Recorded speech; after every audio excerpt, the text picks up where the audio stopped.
Hello, I'm reading. This is my fictional lesson or book um, for the day.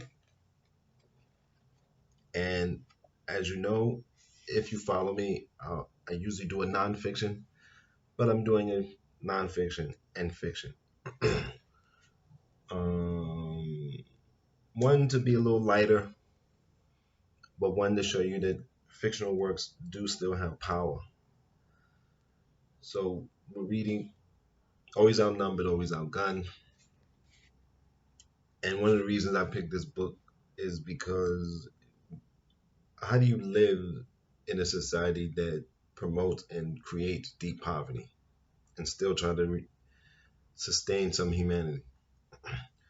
Darrow plucked a chicken bare. He wanted to stop halfway, but Socrates kept pointing out where he had missed and pushed him back toward the sink. Darrow used a razor sharp knife that Socrates gave him to cut off the feet and battered head. He slit open the old rooster's belly and set aside the liver, heart, and gizzards. Rinse all the blood out, Socrates told his captive. Man could get sick on blood. While Darrow worked under the older man's supervision, Socrates made minute rice, minute rice, and then green beans seasoned with lard and black pepper. Remember we used to cook like that. He prepared them in succession, one after the other, on the single hot plate. Then he sauteed the giblets with green onions from the garden and bacon fat that he kept in a can over the sink. He mixed the giblets in with the rice. When the chicken was ready, he took tomatoes, basil, and garlic from the garden and put them all in a big pot on the hot plate. Billy was a tough old bird, Socrates said. He gonna have to cook for a while. When you gonna let me go, man? Where you gotta go? Home. Okay, fine. Billy could cook for an hour or more. Let's go over to your house. Where's that at? What you mean, man? You ain't going to my house. I sure am too, Socrates said, but he wasn't angry anymore. You come over here and murder my friend, and I gotta tell somebody responsible. Darrow didn't have any answers to that. He spent over an hour working in the kitchen, afraid even to speak to his captor. He was afraid mostly of those big hands. He had never felt anything as strong as those hands. Even with the chicken knife, he was afraid. I'm hungry. When we gonna eat? Darrow asked. I mean, I hope you plan to eat this here after all this cooking. No, man, Socrates said. I thought we'd go out and sell it to some old lady like to eat chicken. Huh? Darrow said. The kitchen was filling up with the aroma of chicken and sauce. Darrow's stomach growled loudly. You hungry? Socrates asked him. Yeah, that's good, that's good. Shit ain't good unless I get something to eat. Boys should be hungry. Yeah, boys is always hungry. That's how they get to be men. What the fuck you mean, man? You just crazy, that's all. If you know you're hungry, then you know you need something. Something missing, and hungry tell you what it is. That's some kind of friend to you?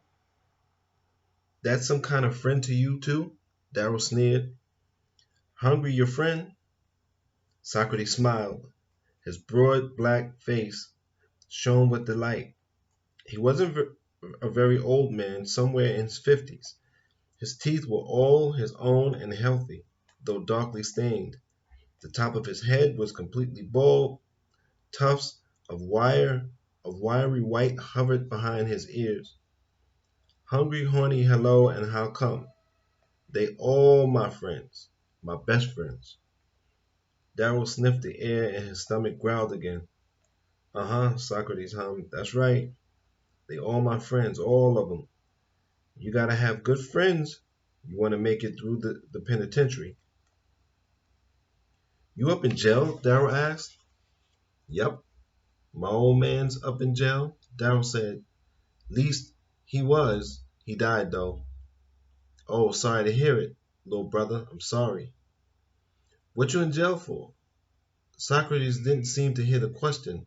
He was looking at the picture of the painting above the sink. The right side of the scene was an open field of yellow grass under a light blue sky. The windows of the house were shuttered and dark, but the sun shone hard on the woman in red. You still hungry? Socrates asked. Darrow's stomach growled again as Socrates laughed. So that's chapter two. And always outnumbered, always outgunned. And we desperately, desperately need elders who know something to start talking to children again. And we need young people to start telling us what they're going through, what they're thinking, and what they're feeling. And not being too afraid to tell us, or just believing that we don't care either way. And if we can't do that, then Black lives really don't matter. Because what is a Black life but your experiences and the support you get from your community? That's it. Until next time, I want to thank you for supporting me, and I want to say protect your mind, protect your body, and please be safe.